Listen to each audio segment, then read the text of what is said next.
देख रहे हैं नेटवर्क 33 राजकुमार के साथ।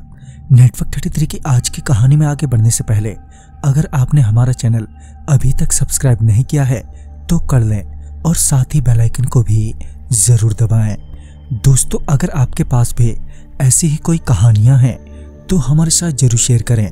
हमारे इंस्टाग्राम आईडी पर इंस्टाग्राम आईडी है network_33 जिसका लिंक नीचे डिस्क्रिप्शन बॉक्स में दिया गया है। तो चलिए बढ़ते हैं आज की कहानी की ओर। उस ट्रिप में मेरे ट्रक के अंदर 2 अलग अलग जगह का लोड था।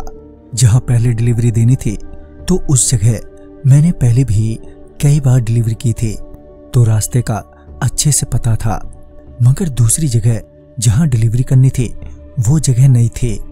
रात के तकरीबन 1:30 बजे के करीब मैं पहली जगह पहुंचा और डिलीवरी देने के बाद दूसरी डिलीवरी पॉइंट के लिए वहां से निकल गया।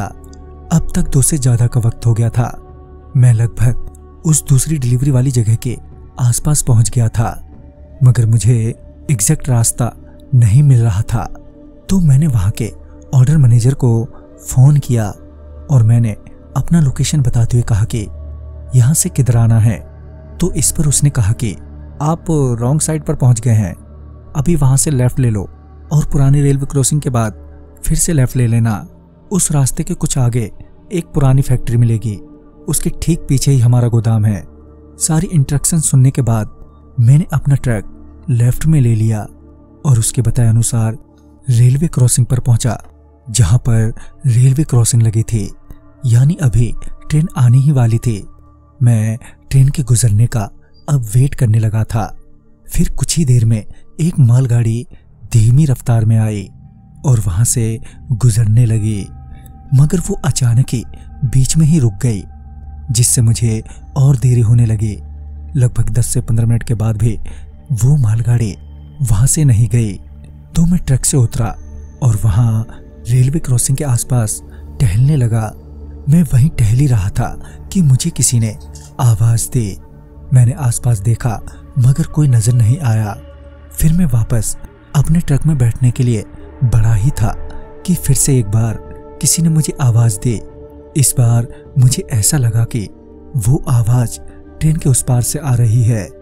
तभी मैंने नीचे झुकते हुए ट्रेन के नीचे से देखा तो 2 लोग मुझे नजर आए जिन्हें काफी चोट लगी थी और उनमें से एक मदद के लिए मुझे आवाज दे रहा था।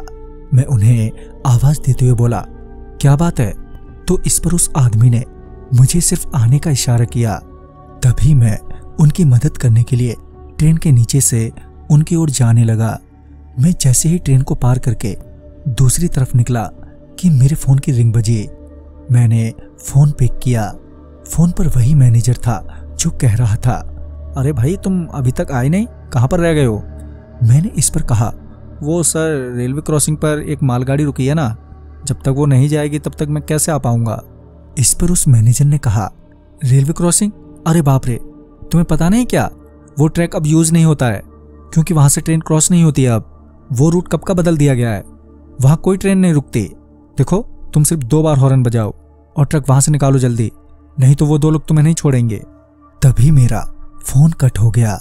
ये सुनने के बाद जब मैं उन दोनों की ओर देखा तो पाया कि वो बड़े ही भयानक है और दोनों ही मुझे देखकर मुस्कुराए जा रहे हैं। तभी मैं वापस मुड़ा और ट्रेन को पार करने के लिए नीचे झुका ही था कि वो दोनों भी मेरे पीछे पीछे आने लगे। मैं जल्दी जल्दी दूसरी तरफ जाने लगा। मैं बस दूसरी तरफ निकल ही गया था कि उन दोनों में से किसी ने मेरे सर के बाल एकदम से पकड़ लिए और पीछे खींचने लगे, मगर पता नहीं उस वक्त मेरे अंदर कुछ ज्यादा ही ताकत आ गई थी। मैं अपने आप को आगे ही बढ़ाए जा रहा था, जिस वजह से उन्होंने मेरे बाल जड़ से ही उखाड़ दिए और बालों के उखड़ते ही मैं वहां से जल्दी से निकल आया और तुरंत ही ट्रक में आकर बैठ गया। और फिर जब मैंने 2 बार हॉर्न बजाई तो वो ट्रेन वहां से अपने आप ही पता नहीं कहां गायब हो गई और साथ ही वो दोनों लोग भी। मैं ट्रक लेकर डिलीवरी की जगह पहुंचा, जहां के मैनेजर ने बताया कि वो दोनों आदमी चोर थे जो रेलवे का लोहा चुरा कर बेचते थे। और यहाँ तक कि वो पटरियों को भी नहीं छोड़ते, जिस वजह से यहाँ बहुत सारे हादसे हुए हैं। वो लोग तो पकड़े गए मगर हादसों का सिलसिला कभी थमा नहीं, लिहाजा ये रूट हमेशा के लिए बंद करना पड़ा। तो दोस्तों इस कहानी में बस इतना ही। कहानी आपको पसंद आई हो तो लाइक शेयर करें और साथ ही हमें कमेंट बॉक्स में जरूर बताएं। तो मैं आपका दोस्त राजकुमार जल्द ही मिलूंगा ऐसी ही एक नई कहानी के साथ। तब तक के लिए बाय एंड टेक केयर।